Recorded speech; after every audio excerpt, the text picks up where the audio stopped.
Bonjour, chers compatriotes. Nous voici encore une fois de plus à notre travail habituel de devoir réveiller le peuple congolais, le peuple africain en général, du point de vue économique. Aujourd'hui, je veux un peu tenter de parler du système économique. Qu'est-ce que nous devons sous-entendre sur le système économique? Le système économique, en fait, à ma compréhension, c'est toutes ces manières auxquelles on s'habitue pour former ces richesses. Eh bien, finalement, nous raisonnons, nous nous disons que il est pratiquement impossible de devoir imposer un système à un peuple et que ce système la réussisse. Voilà la difficulté dans laquelle nous nous retrouvons. Le peuple africain, il est d'abord hospitalier. Le peuple africain, il sait reconnaître des arrière-grands-parents jusqu'au fils, au petit-fils. Donc, le peuple africain est dans les habitudes de reconnaître toute la lignée et toutes les générations.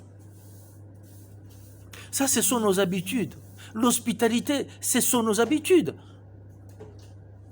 Donc, le peuple africain en soi, il est solidaire. Il aime toujours tout faire avec les autres. On nous a imposé un système. Le système capitaliste. Dans le système capitaliste, effectivement, que moi j'appelle, excusez-moi, l'individualisme, parce que ça t'oblige à toi seul de faire ce que tu peux, afin que tu gagnes. Mais le peuple africain est incapable de vivre ce système parce qu'en soi, il est habitué à la solidarité. Étant habitué à la solidarité, donc quand nous faisons des liens, vous verrez que nous sommes en difficulté de devoir évoluer parce que ce que l'on nous impose, ne coïncide pas avec nos habitudes. Ainsi, il faudrait chercher quelque chose qui soit apparenté à nos habitudes.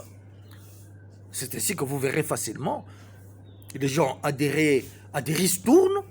Pourquoi? Parce qu'ils savent que non. 1 et 1 peut faire 2. 2 et 2 peuvent faire 4. 4 et 4 peuvent faire 6, peuvent faire 8. 3 et 3, ça peut faire 6.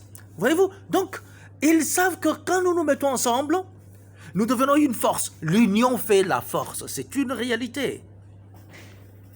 Nous sommes capables, en nous unissant, de construire nos propres maisons. Nous sommes capables, en nous unissant, de nous acheter ce dont nous avons besoin. Nous sommes capables, en nous unissant, de sortir de la pauvreté. Nous sommes capables, en nous unissant, de créer même des sociétés. Nous sommes capables, en nous unissant, de former notre richesse. Et effectivement, autant de fois nous avons tenté, nous avons trouvé que, en mutualisant ensemble, nous devenons plus forts. Ce qui était lourd que l'on ne pouvait pas soulever, nous en devenons capables. Parce que, à force de nous unir, nous devenons plus forts. C'est ce que nous recommandons. Le mutualisme. Le mutualisme, c'est l'unité, c'est l'union d'efforts. Quand nous mettons ensemble nos efforts, quand nous rassemblons nos efforts, nous devenons très forts. Et nous sommes capables de beaucoup. Ainsi, mutualisons, nous deviendrons très forts. Mutualisons, nous deviendrons très forts. Nous créerons des sociétés. Mutualisons, nous aurons des plantations.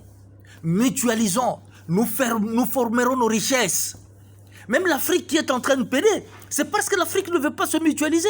L'Afrique se cramponne dans le capitalisme qui est un système importé. Tout ce que nous importons, nous sommes incapables de le réaliser.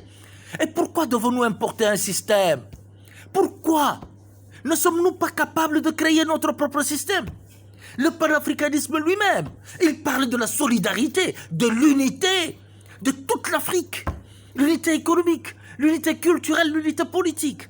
Et pourquoi nous ne pouvons pas revenir à nous-mêmes? Et quand nous regardons le panafricanisme et le mutualisme, ils s'emboîtent. Les deux s'emboîtent. Voilà pourquoi je prône le mutualisme. C'est le seul système qui est capable de permettre que même les pays africains arrivent à se créer des propres sociétés. Au lieu de rester à la main tendue, en train d'entendre l'occidental, afin qu'il vienne, pour qu'il vienne vous servir. Qui vous sert, il vous demandera. Jamais il ne vous donnera gratuitement. Tous avec son intérêt, parce que le capitalisme est basé sur les propriétés privées et beaucoup plus la recherche des intérêts. Et il ne peut pas te donner. Gratuitement, il ne le fera pas.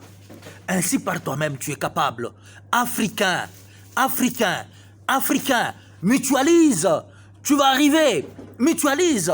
Tu vas sortir de la pauvreté. Mutualise. Tu vas sortir de la pauvreté. Je suis convaincu. Le mutualisme, c'est le seul système qui soit capable d'humaniser en Afrique, de nous sortir de l'impasse où nous nous trouvons. Le capitalisme n'instaurera jamais le droit de l'homme. Jamais le droit de l'homme ne viendra du capitalisme. Il y a droit de l'homme, ils ont instauré droit de l'homme, mais jamais le droit de l'homme ne sera instauré par le capitalisme. Mais le mutualisme, il a cet humanisme. Avec le mutualisme, chacun saura où est sa liberté. Chacun saura, dans la démocratie, qu'est-ce qu'il vaut plus que l'autre, qui vaut mieux que lui, pour tel ou tel autre acte. Voilà. Donc, dans le mutualisme, nous aurons tout. Nous sommes capables de faire, de former nos richesses. Et nous sommes capables de nous protéger dans le mutualisme. Merci et bonne journée. C'est le mouvement mutualisme panafricain.